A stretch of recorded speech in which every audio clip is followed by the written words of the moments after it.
جہاں صدقہ خیرات کرے، جس طرح کی عبادت چاہے وہاں کرے، اللہ تعالیٰ آپ کو وہاں جنت میں بیٹھنے کا لطف عطا فرمائے گا، جنت میں بیٹھنے کی لذت عطا فرمائے گا۔ لیکن میں ایک اور جنت کی بات بھی آپ کو سناتا ہوں۔ جس جنت میں جانے کے لیے ویزا لینے کی ضرورت نہیں ہے، پاسپورٹ کی ضرورت نہیں، وہ میرے کریم آقا کا وہ ارشاد ہے۔ اور میں سمجھتا ہوں شاید یہ غریبوں کے لیے، کمزوروں کے لیے، مسکینوں کے لیے رسول اللہ نے یہ اعلان کیا ہے کہ الجنت تحت اقدام الامہات، جنت ماں کے قدموں کے نیچے ہے، لہذا ریاض الجنہ میں تو جنت میں بیٹھنا چاہتے ہو تو جا سکتے ہو۔ جس گھر میں ماں ہے، جس گھر میں باپ ہے، وہاں بھی جنت ہے۔ اس جنت میں نہیں بیٹھتا، اس جنت میں بیٹھنے کے لیے جاتا ہے۔ سب سے بڑی تو یہ جنت ہے۔ میں آپ کو ایک حدیث سناتا ہوں۔ نبی کریم صلی اللہ تعالی وسلم کی خدمت میں ایک بندہ اس نے کہا حضور میں جہاد پر جانا چاہتا ہوں۔ فرمایا جا، اپنے گھر جا، اپنے ماں باپ کی خدمت کر، اللہ تعالیٰ تجھے جہاد کا ثواب عطا فرمائے گا۔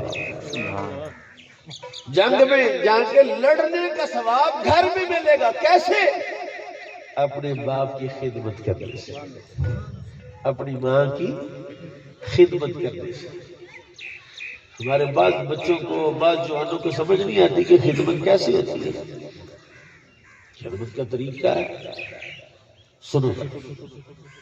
رسول کریم صلی اللہ علیہ وسلم نے ارشاد فرمایا جس نے اپنے باپ کو ایک لقمہ کھلایا، ایک نوالا، لقمہ، مرغی، ایک لقمہ کھلایا، اللہ جنت میں ایک محل عطا فرمائے گا۔ دو نوالے کھلائے تو اللہ دو محل عطا فرمائے گا۔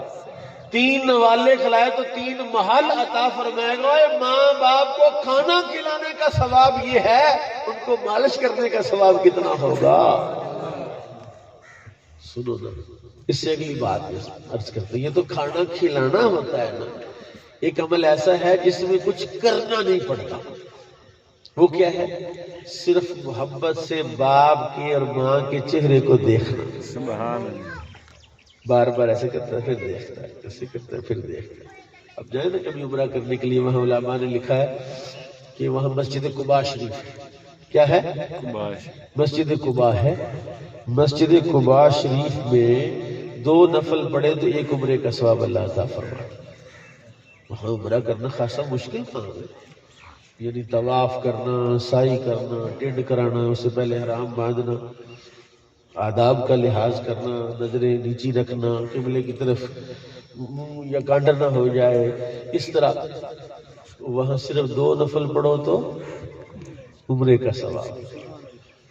اور یہاں ایک مرتبہ محبت سے باپ کی اور ماں کے چہرے کو دیکھا، یا صرف باپ کو دیکھا یا صرف ماں کو دیکھا، اللہ پاک ایک مقبول حج کا ثواب عطا فرماتا ہے۔ جناب فاروق اعظم نے مسئلہ سمجھانے کے لیے، ہمیں سمجھانے کے لیے پوچھا یا رسول اللہ اگر کوئی بندہ 100 مرتبہ اپنے باپ کو دیکھے، حضور نے فرمایا 100 مرتبہ دیکھے اللہ 100 حج کا ثواب عطا فرمائے گا۔ اب پتہ 100 حج کرنے کے لیے کتنی عمر چاہیے؟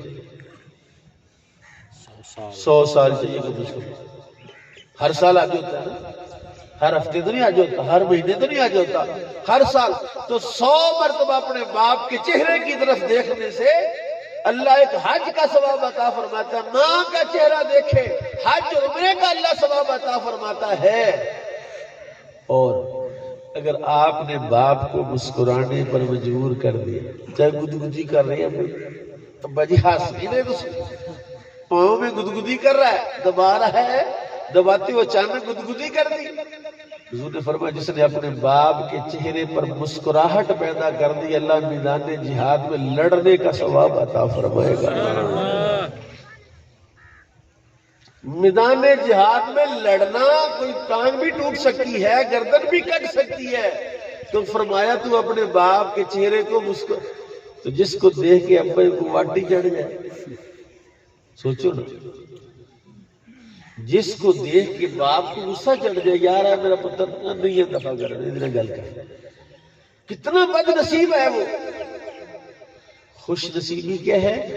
رضا ربی فی رضا الوالد، رب کی رضا باپ کی رضا میں۔ ابا راضی ہے تو کون راضی ہے؟ رب، اللہ راضی، رب راضی تے جگ راضی، تو جس کا باپ راضی اس پر رب بھی راضی اور جگ بھی راضی۔ اور رب باپ کی دوستوں کی وجہ سے ماں باپ کو لوگ ناراض کرتے، موٹر سائیکل کی وجہ، آج کل تو نیا جو ٹرینڈ ہے کہ موبائل کی وجہ سے ماں باپ ناراض ہے کہ ابا مجھے موبائل نہیں لے کے دے رہا، سارے دوستوں کے پاس موبائل ہے، میرے پاس موبائل نہیں ہے، مجھے بھی موبائل لے کے دو۔ کوئی سائیکل کی وجہ سے ناراض ہے، کوئی موٹر سائیکل کی وجہ سے ناراض ہے۔ کوئی اللہ کے بندو، او خدا کے بندو، خوش نصیبو، ماں اور باپ مرتے نہیں۔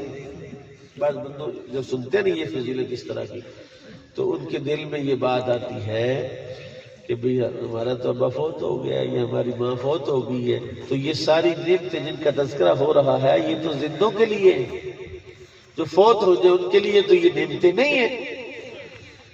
اللہ اکبر کبیرہ۔ فرمایا کسی کا باپ مرتا، ماں پیو تو مرتے ہی۔ حدیث سنیے آپ نے ایک دفعہ سبحان اللہ کی۔ اب آپ اور میں اس لیول پر آگئے کہ جو میں کہوں وہ آپ کے دل میں اترے گا۔ رسول کریم نے فرمایا، ایک شخص آیا، حضور میں نے منت مانی تھی میرا فلاں کام ہو جائے تو میں جنت کی چوکھٹ کو بوسہ دوں گا۔ حضور اللہ نے میرا کام کر دیا، اللہ نے میرا کام کر دیا، میری منت پوری ہوگی۔ ویسے آپ بتاؤ، آپ میں سے کسی بندے نے کبھی منت مانی؟ ہاتھ کھڑا کریے نا۔ نہیں ہے، میں سامنے مانی۔ منت ماننا بھی عبادت ہے۔ منت ماننا کیا ہے؟ کیا ہوتا ہے کہ یا اللہ میرا فلاں کام ہو جائے میں 20 نفل پڑھوں، میرا فلاں کام ہو جائے میں دیکھ دوں گا، میں بکرا ذبح کروں گا، یہ منت ہوتی ہے اور اس کا پورا کرنا فرض ہے۔ بہت سارے بندے ایسے ہیں جو منت کو مانتے ہیں، کام ہونے کے بعد پھر منت کو پورا گنہگار ہے۔ جس طرح ایک بندہ نماز فرض ہے، نماز نہیں پڑھی تو گنہگار ہے، جب پڑھے گا ادا کرے گا تو گناہ سر سے اترے گا۔ اسی طرح جس بندے نے منت مانی ہو اور اس کی منت پوری ہو گئی ہو اور اس نے اس کا حق نہ ادا کیا ہو، یہ تو ایک معاہدہ ہے کہ یا اللہ فلاں کام ہو جائے میں یہ نیکی کروں گا، اللہ نے کر دیا، آپ پر واجب ہے کہ آپ اس حق کو بھی ادا کریں۔ اس شخص نے کہا یا رسول اللہ میری منت پوری ہو گئی ہے، میں جنت کی چوکھٹ کو بوسہ کیسے دوں؟ فرمایا جا اپنی ماں کے پاؤں چوم لے، تجھے تیری منت پوری ہو جائے گی۔ سبحان اللہ۔ کہا میری اماں تو فوت ہو گئی، میری ماں، جو ان کے لیے مسئلہ ہے جو کہتے ہیں کہ ماں فوت ہو گئی، باپ فوت ہو گیا، ماں باپ فوت نہیں ہوتے، وہ زندہ ہی رہتے۔